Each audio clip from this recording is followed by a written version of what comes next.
ሰላም ጤና ይስጥልኝ የናይል አካዳሚ ቤተሰቦች እንዴት ናችሁ? በያላችሁበት የዓለም ዳርቻ ሰላማችሁ ይብዛልኝ። ይህ ናይል አካዳሚ ነው። የዚህ ቻናል አዲስ የሆናችሁ ሰብስክራይብ በማድረግ ጀምሮ ነባር ቤተሰቦቻችን ደግሞ ከዚህም በፊት ከምታደርጉት በላይ ላይክ እና ሼር እያደረጋችሁ አማርኛን ከመሰረቱ ማንበብና መጻፍ ለሚቸገሩ እንዲሁም ደግሞ ማንበብና መጻፍ እየሞከሩ ነገር ግን በደንብ አቀላጥፎ ማንበብና መጻፍ ለተቸገሩ ወንድሞቻችን እናንተ ተጠቅማችሁ ለሌሎች ሼር እያደረጋችሁ ቢያንስ ለ3 እና ለ4 ሰው እያንዳንዱ ሰው ኃላፊነቱን ሊወጣ ይገባል። አማርኛ ማንበብ ለሁሉም ተደራሽነቱ የሰፋ ይሆን ዘንድ እንዲሁም ደግሞ እናንተም በየትኛውም የዓለም ዳርቻ ሆናችሁ ይህንን ትምህርት የምትከታተሉ ሁሉ የእናንተ ድጋፍ ስለሚያስፈልገኝ ዘወትር ላይክ እና ሼር ማድረጋችሁን አትርሱ። በውስጥ መስመር መማር ለምትፈልጉ ከዚህ ጋር በማስቀምጥላችሁ ስልክ በቀጥታ በመደወል በኢሞ፣ በዋትስአፕ፣ በቴሌግራም እንዲሁም ሊንኮቻችን በመጠቀም የምታገኙን ነው የሚሆነው። በኦንላይን በሳምንት 5 ቀን ከሰኞ እስከ ዓርብ ባላችሁበት ሆናችሁ እጃችሁ ላይ በሚገኝ ስልክ ብቻ ትምህርታችሁን መከታተል ትችላላችሁ። በአጭር ጊዜ ብቻ ከ3 ወር እስከ 4 ወር ለጀማሪዎች ከሆነ አቀላጥፋችሁ እንድጽፉ እንድታነቡ እናደርጋለን። ነገር ግን ማንበብና መጻፍ እየሞከራችሁ አቀላጥፋችሁ ለማንበብ የሚቸግራችሁ ካላችሁ ደግሞ ከ1 ወር እስከ 2 ወር ባሉ ጊዜያት ብቻ ሙሉ ለሙሉ አቀላጥፋችሁ እንድጽፉ እንድታነቡ እናደርጋለን። ዛሬ ደግሞ ይዤላችሁ የመጣሁት አጫጭር አረፍተ ነገሮችን ማንበብና መጻፍ እንዲሁም አስተማሪ የሆኑ ጥቅሶችን ማወቅ ራሳችን መገንባት ይህንን ይመስላል።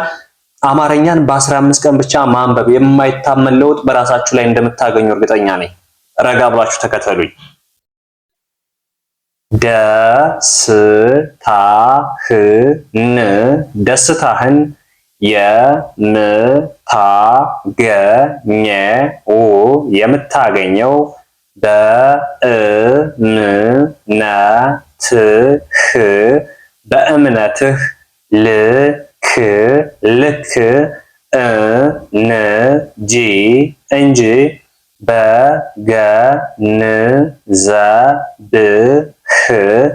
በገንዘብህ አይደለም። ደስታህን የምታገኘው በእምነትህ ልክ እንጂ በገንዘብህ አይደለም። ብዙዎቻችን ገንዘብ ደስታን የሚገዛ ይመስለናል። ብዙዎቻችን ገንዘብ ስላለን ደስተኛ መሆን ይመስለናል። ነገር ግን እሱ አይደለም። እደሰታለሁ ብለህ ራስህን ካሳመንከውና ለደስታ ብቁ ነኝ ብለህ ራስህን ዝግጁ ካደረግ ትደሰታለህ። ከዛ ውጭ ግን ገንዘብ ስላለ ብቻ አትደሰትም። ይህ እውነታ ነው።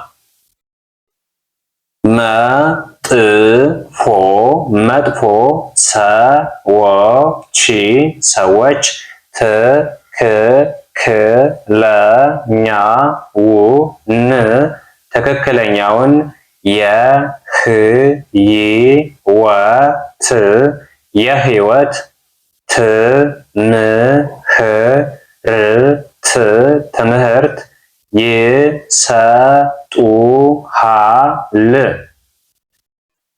መጥፎ ሰዎች ትክክለኛውን የህይወት ትምህርት ይሰጡሃል እንዳትሉ።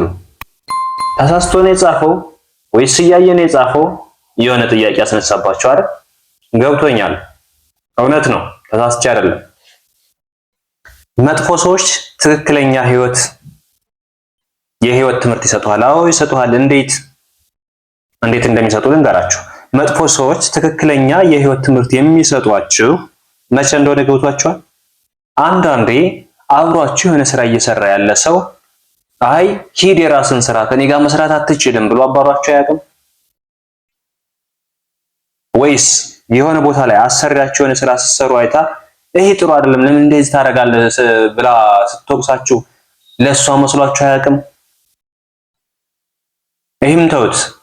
በጣም መጥፎ የሆኑ ሰዎች ለኛ ትክክለኛ መንገድ ነው የሚያሳዩን፣ አትጠራጠሩ።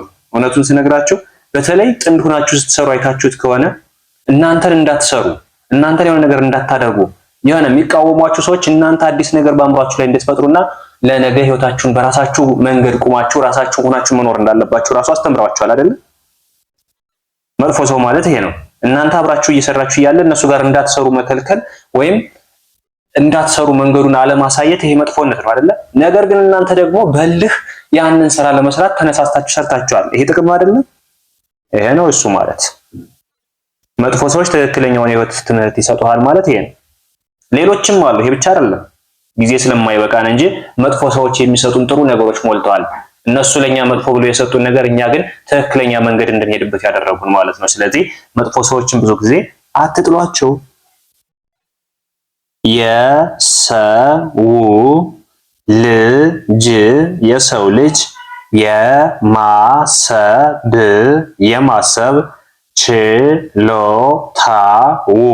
ችሎታው ሲጨምር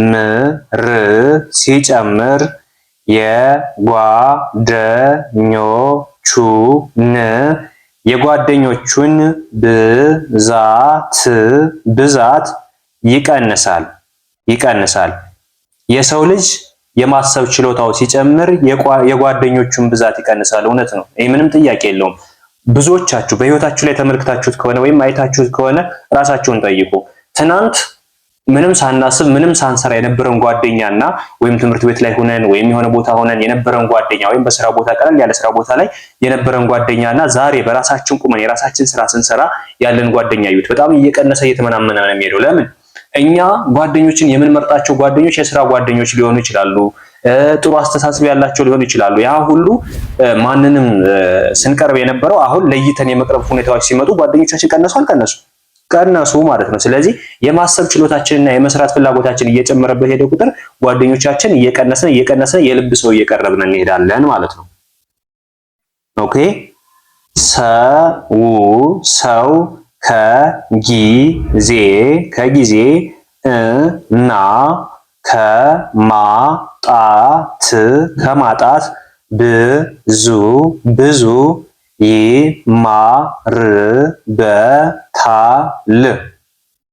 ሰው ከጊዜና ከማጣት ብዙ ይማርበታል። እውነት ነው። ምናልባት እንደኔ ደርሶበት ያየው ካለ ሊገባው ይችላል። ነገር ግን አንዳንዴ ሰው በወሬ ብቻ አይገባውም፣ በተግባር ሲሆን ግልጽ ይሆንለታል። እኔ በተግባር ስላየሁት ምናልባት ውስጤን ነክቶ ሊሆን ይችላል። ማጣትንም አይቼዋለሁ፣ እንዲሁም ደግሞ ጊዜም አስተምሮኛል።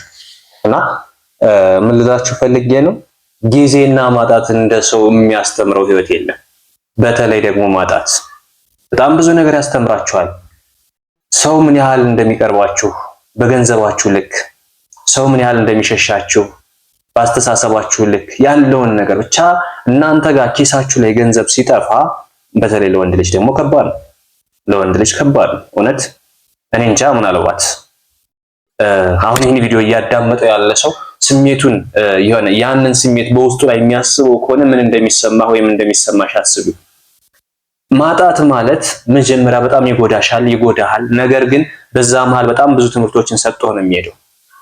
በጣም ብዙ ትምህርቶችን። ምክንያቱም ከሰው ጋር መኖር ያለብህ መቼ እንደሆነ ታውቀዋለህ። ከሰው ጋር የምኖረው ለካ ሲኖረኝ ነው ብለህ ታስባለህ። እኔ የደረሰብኝን ነው የምነግራችሁ። ለካ ስላለኝ ነው እንደ ሰው የሚቀርበኝ ብዬ አውቃለሁ። ስለሌለኝ እኔ ሰው አይደለሁም ብዬ አውቃለሁ። ብዙ አይነት ህይወቶች አሉ። ዛሬ እዚህ የደረስነው በጣም በብዙ ውጣ ውረድ ነው። ከዚህ ለዚህ ሚዲያ ቀርበን እንደዚህ እናንተን የማስተባሪ ውጣ ነው። እንደዚህ በቀላል አይደለም። በጣም በብዙ ውጣ ውረዶች ነው። ይሄ ነው በማይባሉ ውጣ ውረዶች። ምናልባት እናንተ ማዳብ ቤት ላይ ሆናችሁ በስራ ምናምን ተሰቃዩ ስላል አይደለ?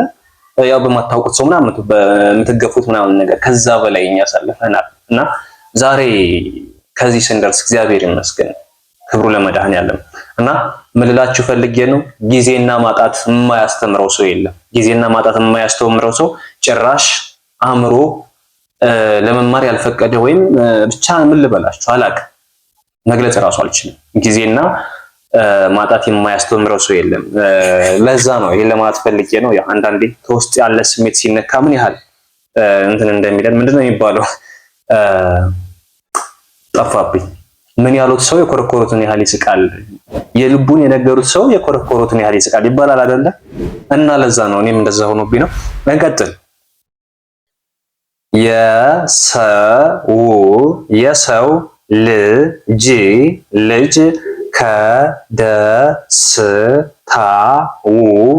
ከደስታው ይልቅ የሐዘኑን ጊዜ መቁጠር ይወዳል። እውነት ነው። ብዙ ሰዎች ከደስታቸው ይልቅ የሐዘናቸውን ቀን መቁጠር ይወዳሉ፣ እኔንም ጨምሮ። እኔም ራሴ የሚያደርጉት ስለሆነ ለምን እንደሆነ አላውቅም። ብቻ የደስታ ቀናችን ያጣፈጥናት ናቸው። አጭር ቀን ነው የምትሆንብን። ሁሌም ደስታ ናፋቂዎች ስለሆነ ነው። ግን ሁሌም ደስታ ናፋቂዎች መከራ መቀበል የማንችል ስለሆነ ብዙ ጊዜ የመከራችን ጊዜ ደጋግመን እናወራዋለን፣ የደስታችን ጊዜ ደግሞ ለማውራት ይከብደናል። ስለዚህ ለምንድነው ይሄ የሆነበት ምክንያት ሁሌም ደስታ ናፋቂዎች መከራን መቀበል የማንችል ስለሆነ ነው ማለት ነው።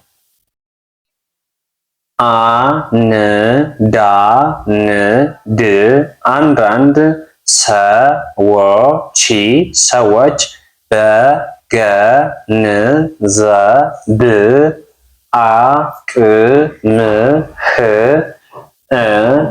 እንጂ ሰው በመሆንህ አያከብሩህም። አንዳንድ ሰዎች በገንዘብ አቅምህ እንጂ ሰው በመሆን አያከብሩህም። በጣም ከባዱ ነገር ይሄ ነው። ቤተሰብ አደራ በደንብ ትኩረት ማድረግ ያለባችሁ ነገር ሰውን ሰው በመሆኑ ብቻ አክብሩት።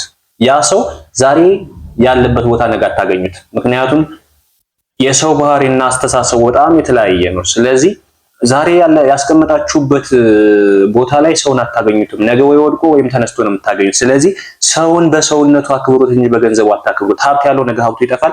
ሀብት የሌለው ነገ ሀብት አግኝቶ ሌላ ተለውጦ ነው የምታገኙት። ስለዚህ ሰውን ድሃ ስለሆነ አትራቁት፣ ሰውን ሀብታም ስለሆነ አትቅረቡት። በፍጹም ሰውን በመልካም አስተሳሰቡ ብቻ ቅረቡት፣ በመልካም ስብዕናው ብቻ ቅረቡት። ከዛ ውጭ ግን ገንዘብ ስላለው አትቅረቡ፣ ገንዘብ ስለሌለው ደግሞ አትሸሹ።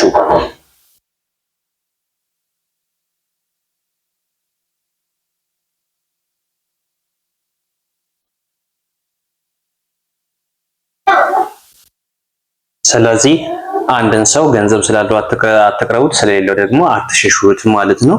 ከዚህ በመቀጠል የምናገኘው ደግሞ ለሰው የምትነግረውን ነገር ጠንቅቀህ እወቅ፣ የዛሬ ጓደኛ የነገ ጠላት ሊሆን ይችላል። ስለዚህ አንድን ሰው ስንቀርብ የምንናገረውን ነገር የምናዋየውን ሚስጥር ሁሉ ለይተን ማወቅ አለብን። ያ ሰው እስከየት ያስባል፣ ምን ይመስላል፣ የሚስጥር አያያዙስ እንዴት ነው የሚለውን በደንብ መረዳት መቻል አለብን። ከዛ ውጭ ግን ዛሬ የሆዳችንን የአንጀታችን አውጥተን ስናወራው ነገ ደግሞ ጠላታችን ሆኖ ይመጣል። ይሄንን እኮ ያደረገው ይሄ ነው እያለ ብዙ ነገር ሊወራብን ይችላል። ስለዚህ በተለይ በቃ ባጭሩ እውነቱን ስነግራችሁ እናንተ ሚስጥራችሁን ለሰው አሳልፋችሁ አትስጡ። ምክንያቱም የእናንተ ወዳጅ ሌላ ወዳጅ ስለሚኖሩ የእናንተ ሚስጥር አሳልፎ መስጠት ስለሚችል፣ ስለዚህ አስፈላጊ ሆኖ ሲገኝ ብቻ ለስራ ወይም ለሆነ ለአንዳንድ ነገሮች የምትጠቀሟቸውን የቅርብ ሰዎች ብቻ አዋዩ ወይም አነጋግሩ። ከዛ ውጭ ግን ማንኛውንም ጓደኛ ብላችሁ ሚስጥር ለማውራት አትሞክሩ። ምክንያቱም ነገ ጠላታችሁ ሆኖ የሚመጣው ያ የቅርብ ሰዋችሁ ስለሆነ ማለት ነው።